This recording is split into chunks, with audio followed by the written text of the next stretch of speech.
Hello everyone, welcome to my channel. আবার আজকে আমি এসে গেছি আমার একটা রেসিপি নিয়ে।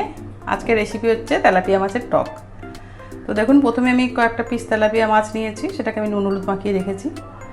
এবং এর সঙ্গে যে উপকরণগুলো আমি দেবো, কিছুটা কাঁচা আম রেখেছি, কাঁচা লঙ্কা, নুন হলুদ তো কমন সবাই জানেন, আর কিছুটা রসুন। আর আমি কিন্তু এখানে এই সানরাইজের মাস্টার্ড যে পাওয়ার যেটা সরষে, ওইটা আমি ব্যবহার করেছি। এবং সেটাকে আমি দেখুন এখানে বাটিতে একটু নুন দিয়ে আমি ভিজিয়ে রেখেছি 10 মিনিট আগে। কারণ কি, তাহলে সরষেটার টেস্টটা ভালো আসে। তো শুরু করা যাক আমার তেলাপিয়া মাছের। কড়াই দিলাম তেল গরম হয়ে গেছে। এবার আমি মাছগুলোকে আস্তে আস্তে ভেজে নেব।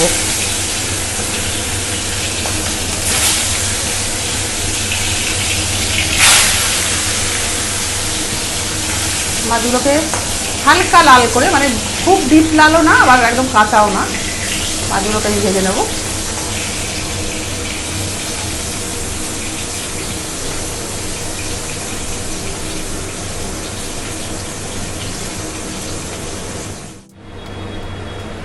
আমার মাছ ভাজা হয়ে গেছে। এবার আমি একটু তেল দিলাম, দেওয়ার পর এর মধ্যে আমি রসুন আর কাঁচা লঙ্কাটা পেস্ট করে নিয়েছিলাম, সেটাকে একটু হালকা হাতে আমি ভেজে নেব, হালকাভাবে। এবং এর মধ্যে, এটা তো শুকনো লঙ্কা দিই না, এটা কাঁচা লঙ্কা, এর মধ্যে আমি পরিমাণ মতো একটু হলুদ দিয়ে দিলাম, আর পরিমাণ মতো আমি নুন দিলাম, দিয়ে এটাকে আমি একটু নাড়াচাড়া করব।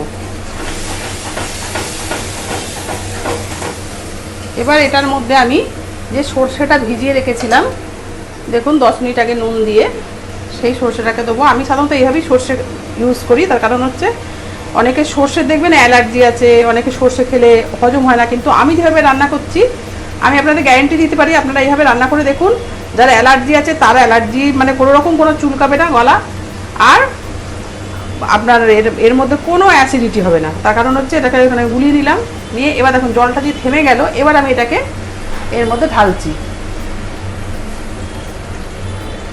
দেখুন এটাকে আমি ঢালছি, এটাকে কাঁচা, সর্ষে কিন্তু ভাজবেন না।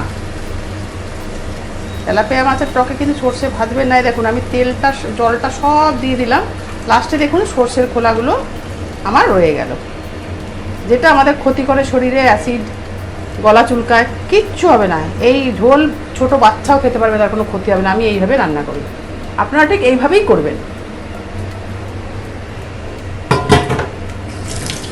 এবার এটা একটু হালকাভাবে 1-2 ফুট ফুটলে, 1-2 ফুট ফুটলে এটাকে, তারপরে আমি আমটা যে রেখেছি সেটা আমি পেস্ট করে এতে দেবো। আগেই আমটা দেবেন না, তাহলে কিন্তু টক তেতো হয়ে যাবে।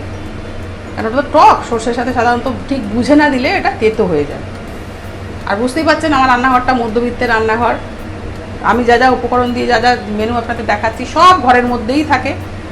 আর এই এক্সেস কোনো খরচার কোনো নেই, অথচ 30 দিনে 30 রকম রান্না আপনারা খেতে পারবেন।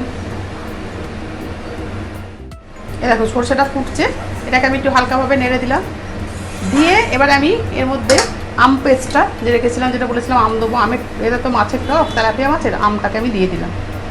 দেওয়ার পর এটাকে একটুখানি হালকাভাবে খালি মিশিয়ে নেবেন। মিশিয়ে নিয়ে এবার আপনি মাছ ভাজাগুলো যে ভেজে রেখেছেন সেগুলো সব দিয়ে দিন।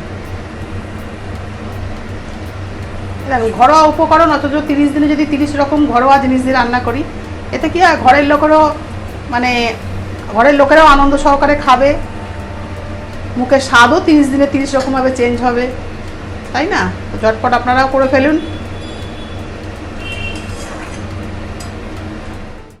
আমার রেসিপি রেডি, তেলাপিয়া মাছের টক। খুব অসাধারণ খেতে হয়, মানে এই দিয়ে আপনি অনেকটা ভাত খেতে পারবেন। তো আমার রেসিপিটা আশা করি আপনাদের ভালো লেগেছে। হ্যাঁ, যদি ভালো লেগে থাকে তাহলে অবশ্যই আমাকে লাইক, শেয়ার আর সাবস্ক্রাইব করে দেবেন। Thank you, tata.